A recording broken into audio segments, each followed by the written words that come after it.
നിങ്ങളൊരു ഡിസൈൻ ചെയ്യുന്നതിൻ്റെ മുമ്പ് അതെങ്ങനെയായിരിക്കും ഉണ്ടാവുക എന്നുള്ളതിൻ്റെ ഒരു ഓവർവ്യൂ ഉണ്ടല്ലോ.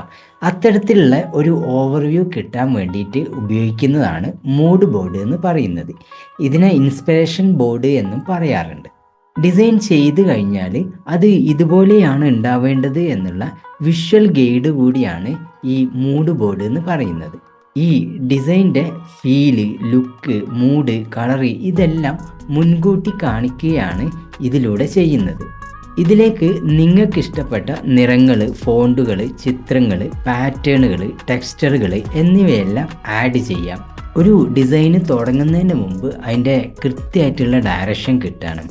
പിന്നെ ഇത് ചെയ്ത് കഴിഞ്ഞാൽ ഇങ്ങനെയാണ് ഉണ്ടാവുക എന്നുള്ളത് ക്ലയൻറ്റിന് നമ്മൾ ആ ഒരു കൺസെപ്റ്റ് റഫായിട്ട് കൊടുക്കാൻ വേണ്ടിയിട്ടും, അതുപോലെ തന്നെ colour palette, typography, photo style ഇതൊക്കെ ശരിയാണോ എന്നുള്ളത് ചെക്ക് ചെയ്യാൻ വേണ്ടിയിട്ടും, അതുകൂടാതെ ബ്രാൻഡിൻ്റെ ആ ഒരു ഫീല്, അതുപോലെ തന്നെ ബ്രാൻഡിൻ്റെ ഐഡൻറ്റിറ്റി ഇതൊക്കെ ക്യാപ്ചർ ചെയ്യാൻ വേണ്ടിയിട്ടും മൂഡ് ബോർഡുകൾ സാധാരണയായിട്ട് ഉപയോഗിക്കാറുണ്ട്. നിങ്ങളൊരു പുതിയ ബ്രാൻഡ് ഡിസൈൻ ചെയ്യുകയാണെങ്കിൽ, ഇനി അതല്ലെങ്കിൽ നിങ്ങളൊരു പുതിയ ലോഗോ ഡിസൈൻ ചെയ്ത് തുടങ്ങുകയാണെങ്കിൽ, ഇനി അതൊന്നുമല്ല ഒന്നിലധികം പോസ്റ്റേഴ്സ് നിങ്ങൾ ഡിസൈൻ ചെയ്യുകയാണെങ്കിൽ, ആ ഒരു പോസ്റ്റർ സീരീസ് ഒക്കെ നിങ്ങൾ ഡിസൈൻ ചെയ്യുകയാണെങ്കിൽ, ഇനി നിങ്ങൾക്ക് വെബ്സൈറ്റിൻ്റെ UI ഡിസൈൻ ചെയ്യുമ്പോൾ, ഏതെങ്കിലും പ്രൊഡക്റ്റിൻ്റെ പാക്കിംഗ് ഒക്കെ നിങ്ങൾ തയ്യാറാക്കുന്നുണ്ട്, ഇതിൻ്റെയൊക്കെ മുമ്പ് നിങ്ങൾ ഈ ഒരു മൂഡ് ബോർഡ് ക്രിയേറ്റ് ചെയ്തിട്ടാണ് തുടങ്ങുന്നത് എങ്കിൽ നിങ്ങൾക്ക് ആ ഒരു ഡിസൈനെ പെർഫെക്റ്റായിട്ട് ചെയ്യാൻ പറ്റും.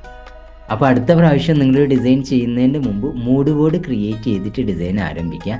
പിന്നെ ഈ ഒരു വീഡിയോ ഇഷ്ടപ്പെട്ടിട്ടുണ്ടെന്നാണെങ്കിൽ ലൈക്ക് ചെയ്യുക, ഷെയർ ചെയ്യുക, ഫോളോ ചെയ്ത് സപ്പോർട്ട് ചെയ്യുക.